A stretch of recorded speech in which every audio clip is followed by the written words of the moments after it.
Border Gavaskar ట్రోఫీలో భాగంగా అడిలైడ్లో జరిగిన పింక్ బాల్ టెస్టులో తెలుగు కుర్రాడు నితీష్ కుమార్ రెడ్డి ఆట తీరు టీమిండియా ఫ్యాన్స్నే కాదు ప్రత్యర్థులను ఆకట్టుకుంది.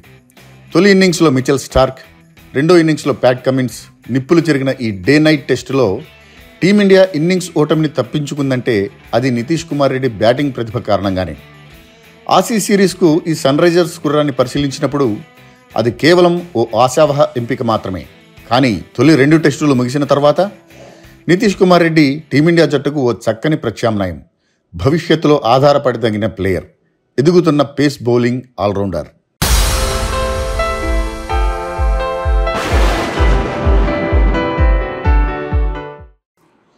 నలభై 41 పరుగులు 59 బంతుల్లో 6 4లు 1 సిక్సర్, స్ట్రైక్ రేట్ 69.49. టీమిండియా 150 పరుగులకే చుట్టేసిన పెర్త్ టెస్ట్ తొలి ఇన్నింగ్స్లో నితీష్ కుమార్ రెడ్డి స్కోరు ఇది.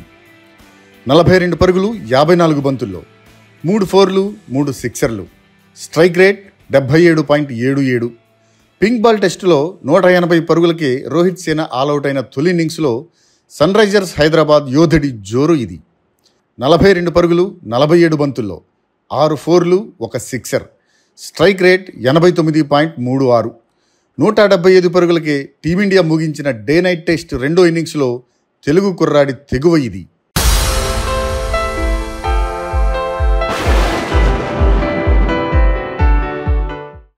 ఆసీస్తో తొలి 2 టెస్టుల్లో భారత్ స్వల్ప స్కోర్లకే ఆల్అవుట్ అయిన 3 ఇన్నింగ్సుల్లో టాప్ స్కోరర్ ఈ సిరీస్తోనే డెబ్యూ ఇచ్చిన నితీష్ కుమార్ రెడ్డి కావడం విశేషమే. ప్రత్యేకించి పింక్ బాల్ టెస్టులో నితీష్ ఇన్నింగ్స్ కారణంగానే టీమిండియా ఇన్నింగ్స్ ఓటమి ప్రమాదం నుంచి తప్పించుకుని పరువు దక్కించుకోగలిగింది. 1 సెంచరీ లేదు, 1 50 కూడా లేదు, కానీ నితీష్ పోరాటం మాత్రం అందరి దృష్టిని ఆకర్షించింది. తొలి టెస్టు రెండో ఇన్నింగ్స్లో మిచెల్ మార్ష్ను తొలి వికెట్గా అందుకున్న నితీష్ భవిష్యత్తులో ఓ నికార్సైన ఆల్రౌండర్కు ప్రత్యామ్నాయంగానూ క్రికెట్ పండితుల ప్రశంసలు అందుకున్నాడు. పెర్త్ టెస్టుకు ముందు మాజీ Indian batting legend, famous commentator Sunil Gavaskar ఓ మాట అన్నాడు. సీనియర్లైన జడేజా, అశ్విన్లను జట్టులోకి తీసుకోకుండా నితీష్ను డెబ్యూగా తీసుకోవడంపై విమర్శలు సంధించాడు. అంతర్జాతీయ క్రికెట్లో 900 వికెట్లు తీసిన ఈ జోడీని పక్కన పెట్టడం కష్టమైన పనే. వికెట్లు తీయకున్నా ప్రత్యర్థి బ్యాటర్ల పరుగుల వేగాన్ని నియంత్రించడంలో వీరు మేటి అన్నది గవాస్కర్ భావన. రెడ్డికి పెద్దగా ఫస్ట్ క్లాస్ క్రికెట్ అనుభవం కూడా లేదని, టెస్టు క్రికెట్కు అతను సిద్ధంగా ఉన్నాడా అని సందేహం వ్యక్తం చేశాడు. అంతేకాదు అతనిది కేవలం ఓ ఆశావహమైన ఎంపికగా కొట్టిపారేశాడు. కానీ రెండో టెస్టు తొలి ఇన్నింగ్స్ ముగిసిన తర్వాత సన్నీ మాట తీరు మారిపోయింది. కారణం అవసరానికి తగినట్లుగా పరిస్థితులను మలుచుకోవటమే. నితీష్ ఏం చేశాడు? జట్టు సంక్షోభంలో కూరుకుపోయినప్పుడు ప్రత్యర్థి బౌలర్లపై ఎదురు దాడికి దిగాడు. ఫీల్డర్లు సర్కిల్ లోపల ఉన్నప్పుడు అవకాశం తీసుకుని బౌండరీలు బాదాడు. దాదాపు బౌండరీ లైన్ వద్ద ఫీల్డర్లు ఉన్నప్పుడు కూడా ధైర్యంగా పుల్ షాట్లు సంధించాడు. ఇక ప్రత్యర్థి బౌలర్లను కంగారు పెట్టిన రివర్స్ స్కూప్ షాట్ అయితే ఇన్నింగ్స్కే హైలైట్. ఆ సిక్సర్ ఈ తరం కుర్రాళ్ల తెగువకు సిసలైన ఉదాహరణగా నిలిచింది. అందుకే సునీల్ గవాస్కర్ సైతం నితీష్ ఇన్నింగ్స్తో ఇంప్రెస్ అయ్యాడు, తన అభిప్రాయాన్ని మార్చుకున్నాడు. సన్ని మాటల్లో చెప్పాలంటే నితీష్ సరైన బంతులనే ఎంచుకుంటున్నాడు. అలాంటి సందర్భాల్లో అతని సమన్వయం, పరిస్థితులకు తగినట్లు ఆడగల నైపుణ్యం బాగున్నాయి. అతని వయస్సు ఇప్పుడు కేవలం 22 ఏళ్లే. కుర్రాళ్లలో కనిపించే సహజమైన తెగువ కనిపిస్తోంది. అంతకు మించి ఆత్మవిశ్వాసం తొణికిసలాడుతోంది. మైదానంలో అతను చూస్తుంటే భారత క్రికెట్కు ఆశాకిరణంలా కనిపిస్తున్నాడు.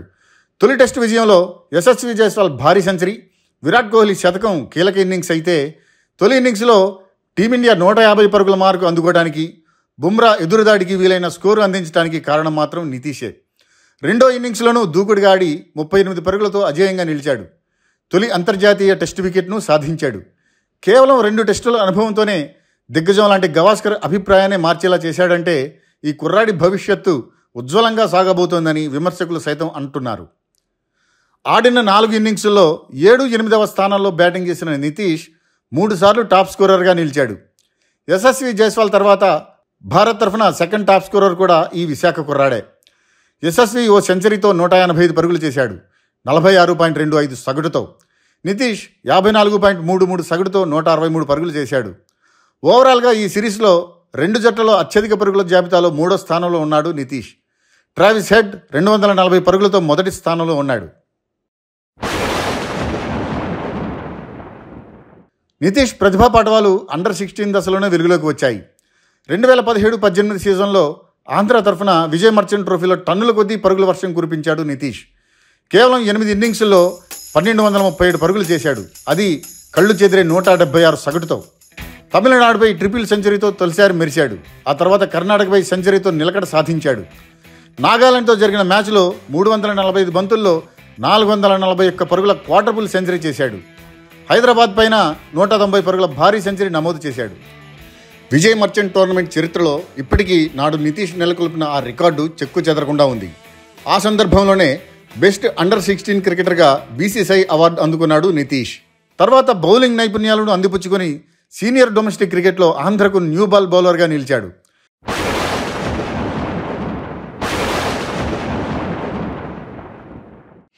20 లక్షల బేస్ ప్రైస్తో 2023 ఐపీఎల్ సీజన్లో సన్ రైజర్స్ హైదరాబాద్కు ఆడిన నితీష్కు పెద్దగా అవకాశాలు రాలేదు. 2024 ఎడిషన్లో మాత్రం చెలరేగాడు. 64 పరుగుల కీలక ఇన్నింగ్స్తో పంజాబ్ కింగ్స్పై 1 పరుగు విజయంలో, రాజస్థాన్ రాయల్స్పై 76 పరుగుల ఇన్నింగ్స్తో 2 పరుగుల విజయంలో కీలక పాత్ర పోషించి కీ ప్లేయర్గా నిలిచాడు. 11 ఇన్నింగ్స్ల్లో 303 పరుగులు సాధించి emerging player of the tourney award అందుకున్నాడు. క్వాలిటీ పేస్ బౌలింగ్ కూడా తోడవడంతో సెలెక్టర్లు అతన్ని బంగ్లాదేశ్ 2020 సిరీస్కు ఎంపిక చేశారు. ఆట పట్ల నితీష్ దృక్పథం కోచ్ గంభీర్ను సైతం ముగ్ధుని చేసింది.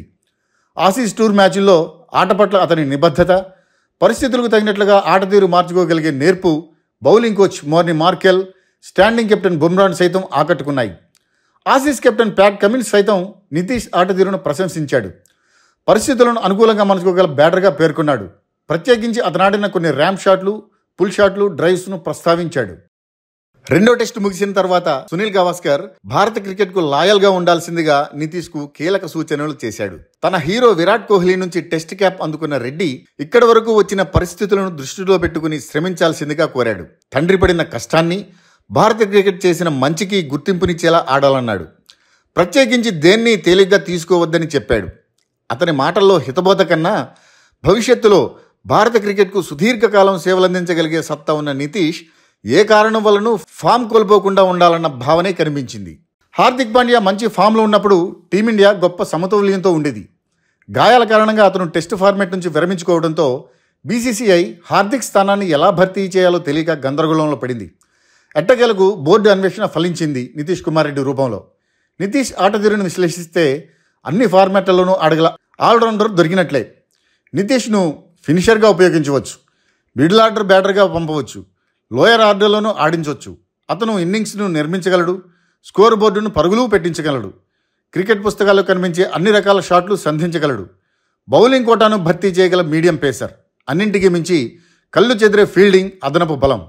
అందుకే విమర్శకులు సైతం నితీష్ కుమార్ రెడ్డిని హార్దిక్ పాండ్యాకు ప్రత్యామ్నాయంగా భావిస్తున్నారు.